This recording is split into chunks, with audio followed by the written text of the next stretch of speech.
santos,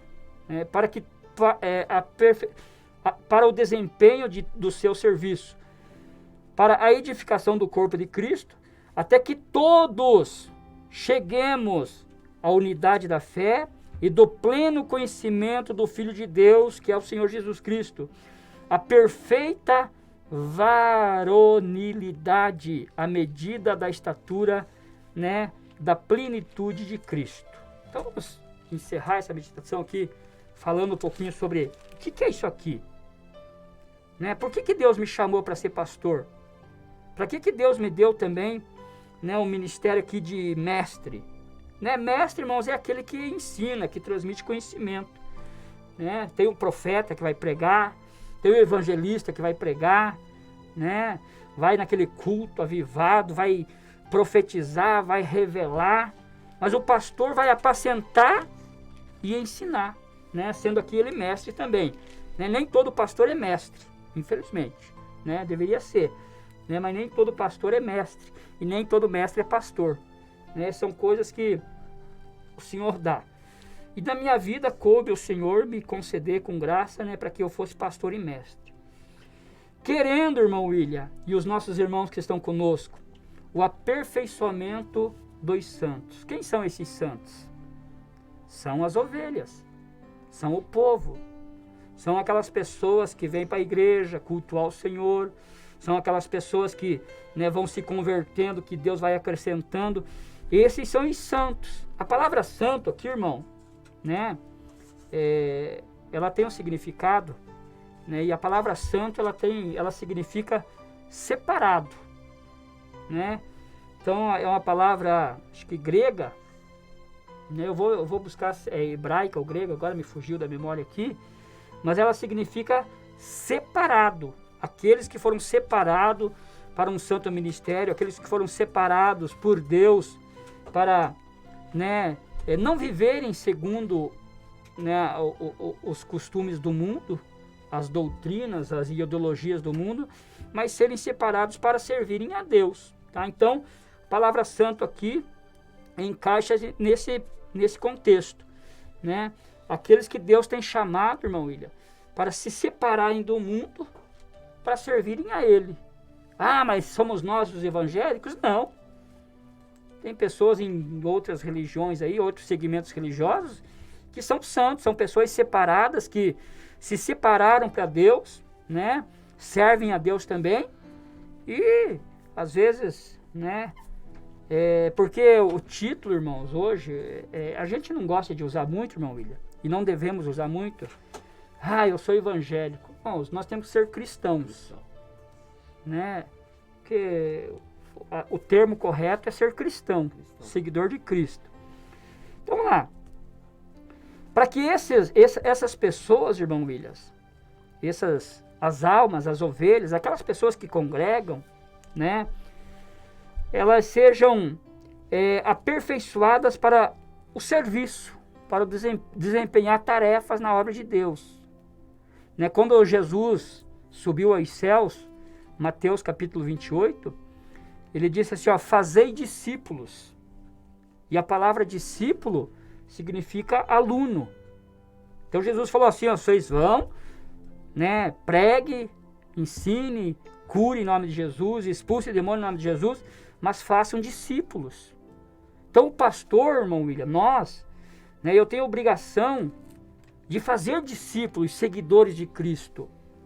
Porque é fácil eu querer que a igreja se reúna, mas eu não estar preocupado com, para que essas almas, essas pessoas não sejam aperfeiçoadas, não cresçam no conhecimento, na graça e no conhecimento do Senhor.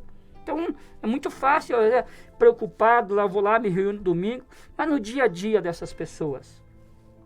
Então o pastor, como tem que apacentar com inteligência, conhecimento e inteligência, é todo dia.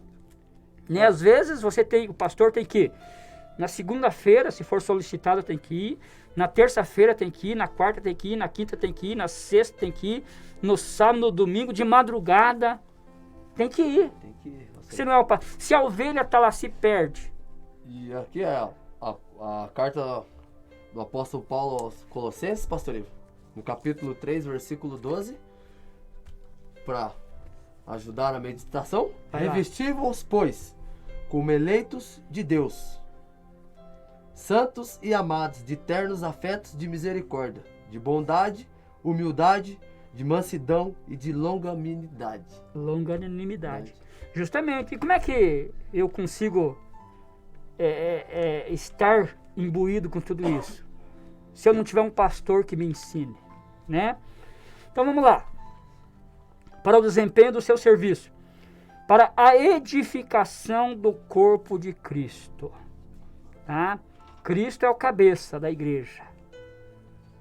Né? O corpo somos nós, a igreja, o povo, né? Aqueles que servem ao Senhor Jesus. Né? Então, para a edificação do corpo de Cristo. Tá?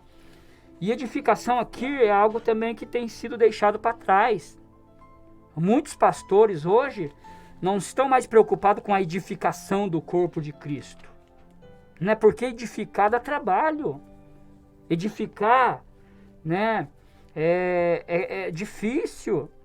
Então, às vezes, os pastores hoje, eles não querem trabalhar para que o corpo de Cristo seja edificado. Né? Então, o pastor tem que gastar tempo para ensinar, tem que gastar tempo, às vezes, para visitar, ouvir, aconselhar, para que esta vida, né, esse crente, homem ou mulher, ele vá crescendo, ele vá se fortalecendo, ele vá amadurecendo na fé, ele vá se estruturando e adquirindo a mentalidade, né, a mente de Cristo. Então, o pastor não é para ser chamado de pastor só. Vamos lá. Até que todos nós, aqui o pastor se inclui também, o apóstolo Paulo estava se incluindo junto aqui, até que todos cheguemos à unidade da fé e do pleno conhecimento do Filho de Deus. É quando que nós vamos ter pleno conhecimento do Senhor Jesus? Quando? Quando nós estivermos com Ele no céu, na glória, na eternidade. Né? Hoje, né, nós conhecemos Cristo, sim, mas nós não temos pleno conhecimento dele. Pleno aqui, quando a palavra pleno, ela fala de um estado de completude, né, que não precisa mais, já está pleno, né, já deu, já concluiu, já chegou no seu propósito maior. Né? Então, o nosso ministério, hoje, falando especificamente a pastores, é para que nós todos cheguemos à unidade da fé, sejamos unidos numa só fé, e essa fé é a fé em Cristo Jesus, e do pleno conhecimento do Filho de Deus, tá? A perfeita varonilidade à medida da estatura